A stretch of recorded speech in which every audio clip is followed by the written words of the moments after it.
Hi everyone! Welcome back to my channel. Sa mga kababayan natin na andito sa Bahrain at kung kayo po ay naka-Globe roaming SIM at hindi po kayo nakaka-receive ng OTP, ganito po ang gawin nyo. So ang gagawin natin ay i-register po natin yung ating Globe roaming SIM sa Batelco. So ito yung tutorial para magawa po ninyo at makareceive kayo ng OTP. So punta tayo sa settings, then hanapin nyo yung connections. Then, hanapin niyo yung mobile networks. Then, hanapin natin yung network operators. Then, i-click natin yung Globe PH. Ayan. Itong STCBH, ito po yung SIM card ko dito sa Bahrain na postpaid. At itong second SIM ko naman ay yung aking Globe roaming SIM. So, ang gagawin natin, nakalagay po dyan ay nakaselect automatically. Ang gagawin natin ay i-off natin yan para mag-search ng bagong network si cellphone natin 'no.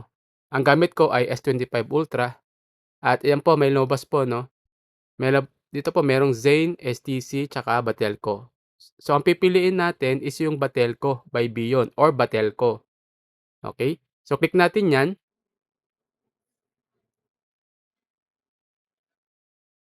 hintayin natin kasi minsan po ay hindi po tayo maka-register 'no. Kumbaga restricted or hindi po tayo maka-connect sa Batelco. So tiyagaan lang po 'yan. Kasi po si Batelco po ay makaka-receive ka po ng OTP kapag yan po ginamit mong, registered na roaming network sa iyong Globe prepaid SIM. Ayan, katulad niyan, unable to connect, try later. So, click natin ulit hanggang sa makapasok tayo kay Batelco. Ayan, hintayin natin. Kasi marami pong kababayan na nagtatanong, hindi po sila nakaka-receive ng OTP sa kanilang Globe roaming SIM dito sa Bahrain. So, unable ulit. So, i-click natin ulit yung Batelco hanggang sa makapasok tayo or makapag-register tayo sa Batelco. Yan, hintayin natin.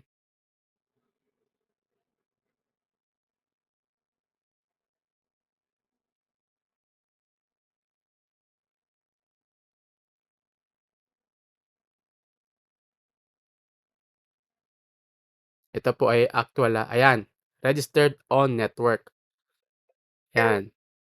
So, ang gagawin natin, click natin ulit yung network operators, then Globe PH, yung second SIM natin, yung SIM 2 natin, at i-click natin itong select automatically. I-on natin yan. Yan, naka-on na, registered on network. Ngayon, para makita nyo na naka-registered ka na at yung network operators natin kailangan naka-select automatically na yung ating SIM2 na Globe PH. So, sa taas, swipe natin pababa, ayun 'no, Batelco by Bion/Globe. So, meaning tayo po ay naka-connect na at naka-registered na po ang ating Globe roaming SIM dito sa Bahrain doon sa roaming network na Batelco. Ayan. So 'yan, makaka-receive na po tayo ng OTP kapag ganyan po ang ginawa ninyo. Okey po. So, hopefully nakatulong 'to sa inyo.